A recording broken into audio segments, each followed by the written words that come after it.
क'क्राझार जिल्ला नैबे सेरफांगुरि पुलिस थानानि सिङाव थानाय नैबे सरायदाखा गामिनि लब्रा बिथांनि फुख्रिनि नाया जों मोनथिनायाव हारसिंनो थैनानै गोजावलाजोबदों। बिनि सोमोन्दै जों मोनथिगोन फुख्रि मालिक बा ना बिगुमा बिथाङा बेबायदि जाजानानै माबायदि दुखु सैनांदों जों बिथांनिफ्राय मोनथिगोन। खोनानो मोन्दों नोंनि फुख्रिनि नाया थैनानै गोजावलाजोबदों। नंगौ, बेखौथ' दिनै मोनायाव बिदिनो सोरांसि जों सिखारनानै नुबाय फुख्रियाव, आंनि फुख्रियाव, खिन्थु मा हिसाबै थैना थाखो बेखौ आं मिन्थिस्लाबासै। खिन्थु आङो नुनानै मोनबाय दा नाया आंनि फुख्रियाव खमसे खम 40-45 केजि ना गासै नाया थैना थांबाय आंना दिनै मोनायाव। मासेयाव जाहैबाय 3.5 केजि, बबेबा 2.5 केजि, बबेबा 2 केजि, बबेबा 1.5 केजि बिसिम दङमोन आरो नाया। दा बाहाय आं बिराद लस जानाय बायदि मोनबाय। मैया जोंनि गिदिर गोलावफोर फैदों, MCLA फैदों आंनि न'आव, माने मोजां गाज्रि रायज्लायफैदोंसो। नोंथाङा सानो नामा बे राजखान्थि षड़यन्त्र होननानै? एसे थादेरगोन, हय मोननै पार्टि दल दं, बेफोर खालायनो हागौ आंनि फुख्रियाव बेबायदि मोनसे हिंसा। मैयादि एसे गिदिर गोलावफोर फैनायाव आंनि माबायाव न'आवदि फैदों बिसोरखौ नुनानै हिंसा खालामनानै गालांबाय। दा बेफोरबायदि खालायनायाव अननाय जायो आरोखि। हय माबा मोनसे उसुबिदा जानानै सोंनो हागौ, रायज्लायनो हागौमोन आंजों, खिन्थु रायज्लायालासिनो बिदि मावना गालांनाया थिग जायासै, आंबो मोजां मोनासै आरोखि। सिगांनि समावबो बेबायदि घटनाया जाखादोंमोन नामा? सिगाङावथ' बेबायदि जानायखौ नुफेराखैमोन आरो खोनाफेराखैमोन आङो। आरो आंथ' मोजां गाज्रि बयजोंबो मिला मिसा थायो, आरो बयजोंबो रायज्लायो, मोजां मिनि खुसि थायो मायो। दिनैदि बिदि मावना होनानै अननाय बे उसित जादों आरोखि आंनाव। नोंथाङा ओरैनो बबे दोलोजों लोब्बा दं? आंथ' दा दङआथ' आं गेजेरावसोमोन। प्रकाश सार फैनायाव बेबायदि मावनायाव अननाय जादों आरो बेल'। राकेश ब्रह्मनिसिम मा खावलायगोन?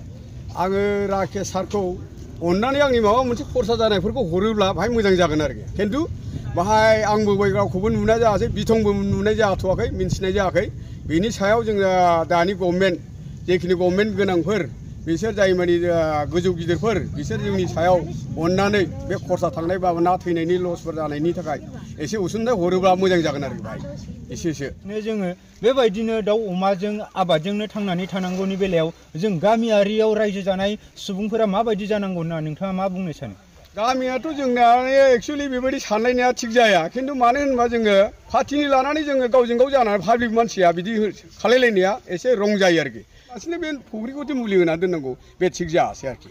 खिन्थु बे गामिनाबो बांद्राय जोंना हिंसा हिंसि जालायनानै लाब गैखाया। आरो सोरबाफोर दङबाबो जाहाथे माबा मोनसे रायज्लायफै, बुंफै, होमबानो जोंनाव गोजोननाय फैगोन बा मोजां मोनसे मिलायनो थानाय फैगोन। दा बेफोरबायदि फैयाबोलासिनो डाइरेक्ट मुलि होनायाव अननाय जादों आरोखि। बेसेबां गोथौयै दुखु मोननाय फोरमायगोन नों? हाजार गोथौ दुखु मोननाय जाबाय आङो। आंखौ बेबायदि खालामना होनाया अननाय। आंनो ना हमनानैबो जायो अबेबा समाव, बेबायदि माबा मोनसे खालाम हाजिरा मुजिरा मावनानैबो जायो आरोखि आं। बे खोथायाव खिन्थु बिदि मावना होफैनाया अननाय जायो आरोखि बेखौ। बर' हिसाबै नोंथाङाबो गोबाव बोसोर सोरबा हाथियारजों सोमावसारग्रा दावहारु बिथांमोनखौ नोंथाङाबो सहाय सहयोग खालामबोदोंमोन, बिनि सोमोन्दै फोरमायगोन नामा? आङो फंनैसोखौ बुंनो लुबैयो। जेब्लाना जोंनि फार्स्ट जोंनि माबा जाजेननाय गसाइसिना इउनिट, बे गसाइसिनानि इउनिटनिफ्राय जोंनि आथियाबारि रामफल बिल आनसलिक जाहैदों। गोदोनिसिम थानानै आं अनसुंथाइबो मोनाखै, जेबो मोनाखै। आङो मावबोदों। बबे सननिफ्राय मा जाबोदों जाबोआ बेखौ आं बुंजोब रोङा। बबे सनाव मा जादों मा जाया आं नुबोजोबदों, खिथाजोबनो आं हाजोबा। आरो आं लेखा रोङा हिसाबै आं बेखौ बुंनो थाङा आरोखि। खिन्थु बेफोरखौ आं नुबोजोबदों, ओंखारफानांदों। जोंनि माबानिफ्रायनो आङो एबसुआवनो आङो गोदो आजां गोबाव थाबोखादों। जोंनि जोनोम जाजेननाय गसाइसिनाव जोनोम जाजेनदों एबसुनिफ्रायसो जोङो थेगावनिफ्राय डाइरेक्ट रामफल आनसलिक खालायहैनाय जादों आरोखि। बेनिफ्राय जादों मा बालाथं इउनिटआवबो बेसेबांबा गोबाव थादों आङो आरो नै टाइम सारदोंमोन, बिनिनो बडिगार्ड जानांदोंमोन आं गोदो।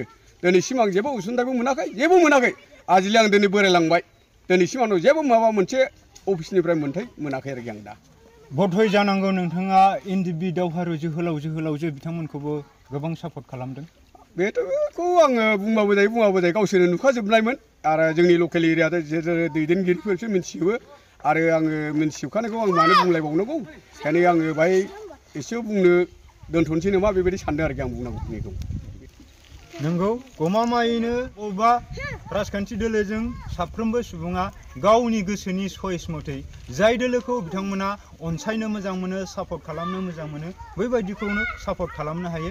थिग बेबायदिनो बिथाङा सिगां समनिफ्रायनो आबसु खालामबोनानै आरो गोबाव बोसोर एनडिएफबिनि दावहारु जोहोलावजो बिथांमोनखौबो बिथांमोना नायसंबोनानै दिनै नैबे बुब्लियाव बिथाङा थिलेबलेबबाबो संसार खुंबोदों आरो इभेन बिथांनि न'खरफोराव दिनै बिथांनि फिसा फिसौ गासिबो वेल एजुकेटेड खालामनो हानाय दा बे बुब्लियाव दिनै जोङो गामियारि रायजो जानाय माखासे गामिनि सुबुंफोरा जों सोरनिबा माखासे फिसा फिसौ बैफोर माखासे इनकाम सर्सफोरखौ जाहाथे नस्थ' खालामना होआलासिनो बै ना अमाजों दाउजों बा एसे एनै महनसे महननै माइ फाननानै गय फाननानै बिथांमोननि संसार जानायाबो थाव बानलु मोनजाथों बैखौसो जों एक्सपेक्ट खालामनांगौ बैफोरखौसो जोङो बिथांमोनहा जाहाथे बेबायदिनो मावै दाङै सोलिनो हायो बैबायदिखौसो लानांगौ दिनै बिसायख'थि बा इलेक्सना फैगोन आरो थांगोन नाथाय जोङो गामियारि हिसाबै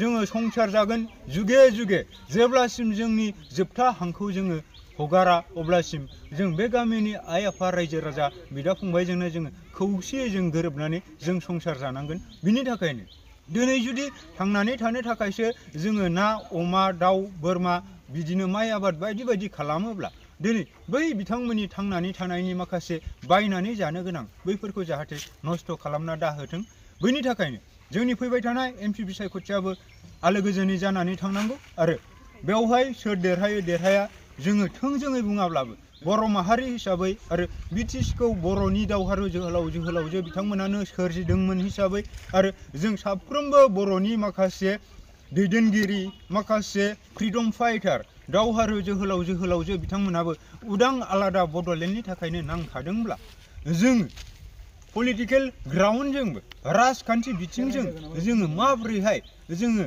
दिल्ली पार्लियामेन्टनिफ्राय जोङो बेखौ आयेन मथे जोङो संशोधन खालामनानै माबोरैबा जोङो सेपारेट स्टेट बड'लेण्डखौ मोननो हायो बैफोरनि थाखाय जों बयबो खामानि मावगोन होननानै